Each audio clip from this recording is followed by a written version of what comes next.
가기사는 증시 각도기. 안녕하십니까. 증시 각도기 시청자 여러분, 투자자 여러분, 토기마을 여러분. 멋진 수요일 4월 21일 아침이 화창하게 밝았습니다.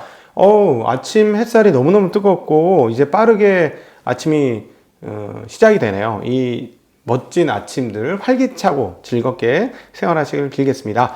네, 미국 시장은 이제 오랜만에 연속 하락을 했습니다. 왜냐하면 그동안에 많이 올랐기 때문에 이 오른 것에 대한 부담감에 의해서 자연스러운 하락이 이루어졌다라고 보는 게 맞는 해석일 것 같고요. 물론 그 코로나 등이 확산됐기 때문에 그런 것들이 영향을 미쳤습니다. 지금 코로나 상황들이 전 세계적으로 장난이 아닌데요. 모두 이제 코로나 다 조심하시면 좋을 것 같고요. 인도 같은 경우는 인도 총리가 방송에 나와서 인터뷰를 하면서 뭐라고 얘기했냐면 옛날에는 제어가 좀 가능했는데 지금은 폭풍 수준이다. 즉 제어가 안 된다. 뭐 이런 지금 분위기고요. 인도와 브라질은 신규 확진자가 75만 명 수준이다. 야, 75만 명 수준이다 라고 얘기 나오고 있고요. WHO에서 지난주 신규 확진자가 무려 520만 명이라고 얘기하면서 팬데믹 시작 이후 주간 기준으로는 신규 확진자 수가 최대치를 죄송합니다. 이건 달성한 건 아니죠. 520만 명으로 최대치를 기록했다라고 전하고 있습니다. 그래서 이런 부분들이 시장에 좀 영향을 미쳤는데요. 그럼에도 불구하고 잘 아시겠습니다만은 이것들이 금융시장 전체에 엄청난 파고를 일으킬 것이냐 라고 보기는 좀 어려울 것이고요. 오히려 이제 조금 빠지고 나면 이렇게 되겠죠. 시장에서는. 이렇게 팬데믹이 심한 상황이면 우리가 그동안에 가장 우려했던, 이번에 오르기 전에 우려했던 그 인플레 상황, 그리고 또 연준의 테이퍼링, 그리고 금리 인상은 역시나 뒤로 멀어졌겠구나, 라는 생각을 하겠죠. 그래서 일정 수준 떨어지고 나면 또 지지하는 그런 세력들이 들어오게 될 거예요. 그러나 지금은 사상 최고치를 매일같이 갱신했던 상황이고, 다우라든가 S&P는 4주 연속 상승했고요. 그 다음에 나스닥은 3주 연속 상승했기 때문에 자연스러운 되돌림 구간이다라고 보시면 되겠고, 그리고 미국 같은 경우는 지금 가격 부담이 좀 있어요. 사실은 너무 많이 올라서 그런 부담이 있어서 빠지는 거니까 이제 그러나 이것이 본격적인 하락의 시작이라고 보기에는 그럴 근거는 별로 안 보인다라는 말씀 드릴 수 있을 것 같습니다.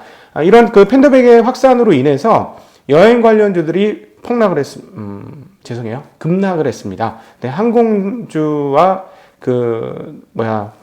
카니발, 이건 뭐죠? 배 타고 다니는, 그런 배 타고 다니는, 그렇지, 크루즈 쪽이 상당히 많이 빠졌는데요. 아메리칸 항공은 6%나 빠졌고, 카니발 노르웨이 크루지아는 4%나 하락하는 양상을 보여주었습니다. 그리고 또 하나, 제가 이제 이게 많이 올라서 빠진 거라고 말씀드린 이유 중에 하나는 지금 2008년도 이후로 순매도 금액이 상당히 크게 나온 한 주였다라고 말씀드릴 수 있는데요. 지금 52억 달러 순매도가 나오고 있습니다. 특별히 헤지 펀드들이 3주 연속 주식을 팔고 있어요. 그래서 미국 같은 경우는 지금 그 일부 투자자들이 지수가 높으니까 이제 좀 팔아야 되겠다 이렇게 생각하고 있는 그런 흐름들이 포착되고 있습니다. 존슨앤존스와 프록터앤갬블 등 소비재를 취급하는 회사들, 물론 존슨앤존스는 백신도 취급을 합니다만 상당히 실적이 좋게 발표를 하면서 주가가 상승했습니다. 그리고 소비재 가격들을 앞으로 조금 올리겠다라는 발표도 하고 있습니다. 그러니까 실질적으로 어제 오후장에서도 말씀드렸습니다만 돈을 못 쓰고 지금 쟁겨놓은 게 6천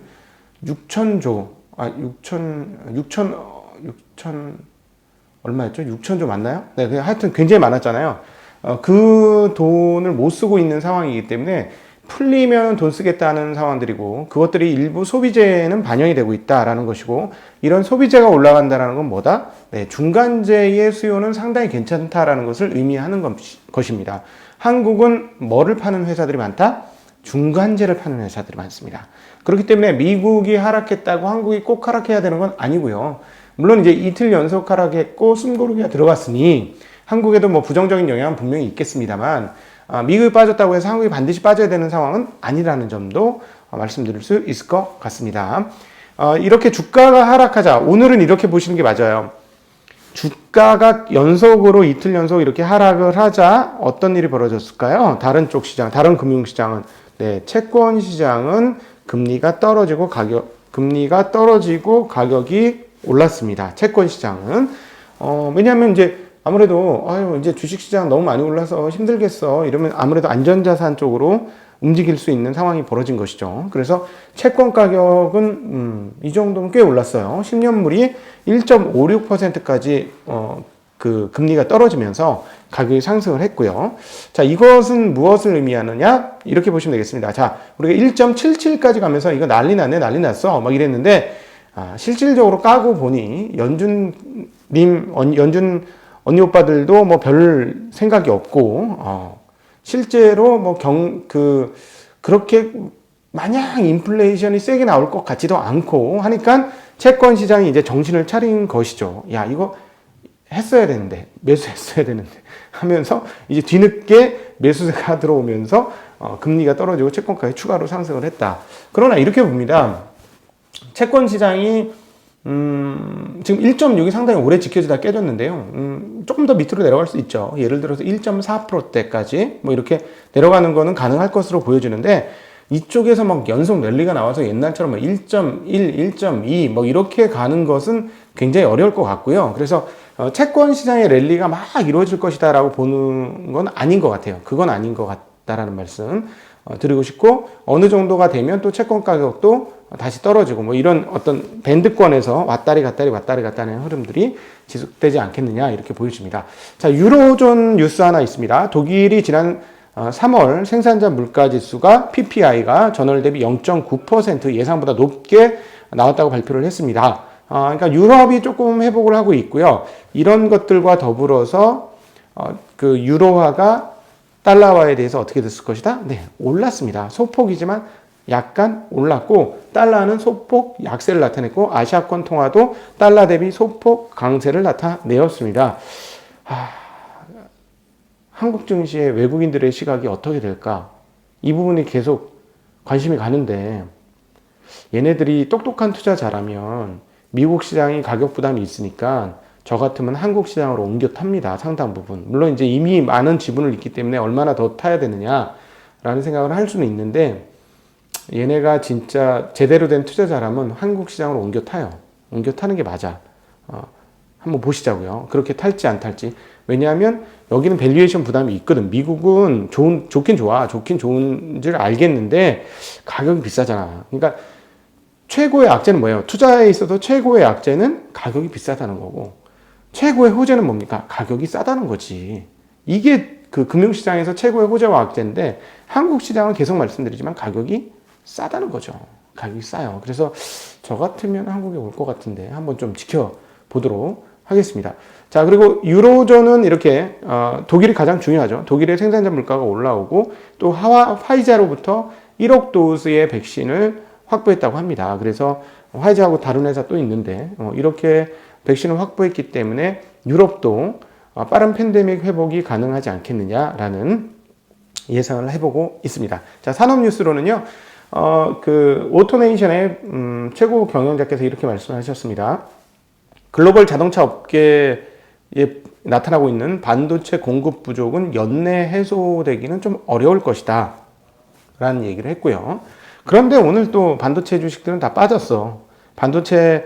필라델피아 반도체 지수는 1.56% 빠졌는데 그간에 많이 올랐기 때문에 빠졌다라고 보면 되겠고요. 오늘 다른 주식에 비해서 앞서도 말씀드렸습니다만은 소비재 쪽은 그 상황이 썩 나쁘지 않아요. 그렇기 때문에 S&P 500 같은 일반적인 시장은 0.68% 빠졌고요. 다우는 0.75 빠졌던 데 비해서 기술주들이 좀 더 포진된 나스닥은 조금 더 빠진 1.92% 빠졌고요. 중소형주들이 그동안에 많이 올랐었기 때문에 중소형주들 하락이 좀 크게 나타나고 있습니다.